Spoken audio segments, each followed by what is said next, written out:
মধ্যপ্রাচ্যে চলছে যুদ্ধের আবহ, আর সেই ইরানে আব্বাস বন্দরে জাহাজ আটকে স্বামী। উৎকণ্ঠা রয়েছে গোটা পরিবার। জানা গিয়েছে 40 দিন ধরে ইরানের আব্বাস বন্দরে জাহাজের মধ্যে আটকে রয়েছে উত্তর চব্বিশ পরগনার গাইঘাটা থানার বকচারার বাসিন্দা গৌতম দেবনাথ। পরিবার সূত্রে জানা গিয়েছে ডিসেম্বর মাসে পণ্যবাহী জাহাজে কাজে যান। 40 দিন আগে শ্রীলঙ্কা থেকে জাহাজ রওনা দেয়। ইরানের আব্বাস বন্দরে গিয়ে আটকে পড়েন। গৌতম জানান, গতকাল তাদের জাহাজের পেছনের একটি জাহাজে মিসাইল পড়ে ধ্বংস হয়ে যায়। তারপর থেকে আতঙ্ক বেড়েছে তার।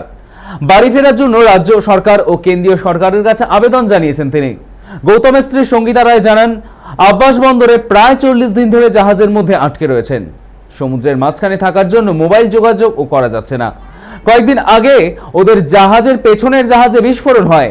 সেই সব খবর শুনে আতঙ্কে রয়েছে গোটা পরিবার। এই বিষয়ে কেন্দ্রীয় জাহাজ প্রতিমন্ত্রী শান্তনু ঠাকুর জানিয়েছেন, ইরানে আটকে পড়া সকল ব্যক্তিদের যাতে দ্রুত ফেরানো হয় সেই ব্যবস্থা করবেন তিনি।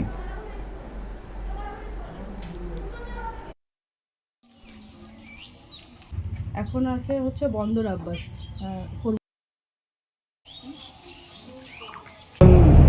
পশ্চিমবঙ্গ থেকে আছি, আমার চাঁদপাড়া থেকে।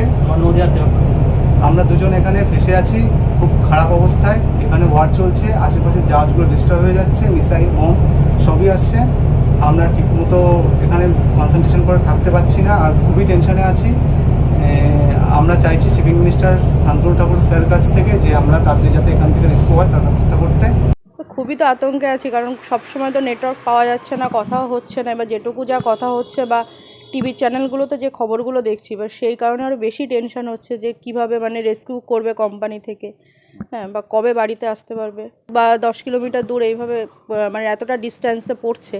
এবার সেক্ষেত্রে তো এখন উৎকণ্ঠা তো থাকবেই যে কিভাবে মানে ওখান থেকে ফিরে আসবে বা কিছু। ঠিক আছে, আমি চাইছি যে সুস্থভাবে যেন বাড়িতে ফিরে আসে।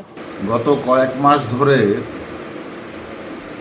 আমাদের পশ্চিমবাংলা দুটি ছেলে, একটি চাঁদপাড়া থেকে, একটি নদিয়া থেকে, ওরা ইরানে একটি জাহাজে আটকে আছে।